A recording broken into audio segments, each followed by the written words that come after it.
বিশ্ব পরিবেশ দিবসের সংকল্প পূরণের কথা জানালেন বিষ্ণুপুরের বিধায়ক শুক্লা চ্যাটার্জি। যত ভোটে জিতেছেন ততগুলি চারাগাছ লাগাবেন। বিশ্ব পরিবেশ দিবসে মায়ের স্বপ্ন পূরণের কথা জানালেন বিষ্ণুপুরের বিধায়ক শুক্লা চ্যাটার্জি। বিশ্ব পরিবেশ দিবসে রাজ্য জুড়ে কর্মসূচি একটি গাছ মায়ের নাম। রাজ্য জুড়ে বিভিন্ন প্রান্তে কর্মসূচি শুরু হয়েছে। বিষ্ণুপুর পঞ্চায়েত বন বিভাগের একটি গাছ মায়ের নামে কর্মসূচিতে হাজির হয়েছিলেন বিষ্ণুপুরের বিধায়ক শুক্লা চ্যাটার্জি। এদিন বিষ্ণুপুর শহরের কালিন্দী বাঁধের পাড়ে গাছ লাগান বিধায়ক। গাছ লাগিয়ে এক মায়ের সংকল্প পূরণের কথা জানালেন। তিনি জানান, এক মা তাকে জানিয়েছিলেন যত ভোটে জিতবেন ততগুলি চারা গাছ লাগাবেন।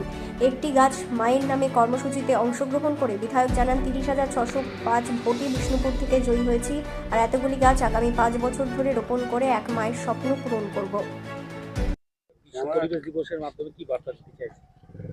আজকে পশ্চিমবঙ্গ সরকারের উদ্যোগে যে মায়ের নামে একটি গাছ, সত্যি আমিও তো একজন নারী, আমার আজকে খুবই ভালো লাগছে। আমি পশ্চিমবঙ্গ সরকারকে কুর্নিশ জানাই এবং সাধুবাদ জানাই যে তারা মায়ের নামে একটি করে গাছ সারা পশ্চিমবঙ্গ জুড়ে লাগাতে বলেছেন।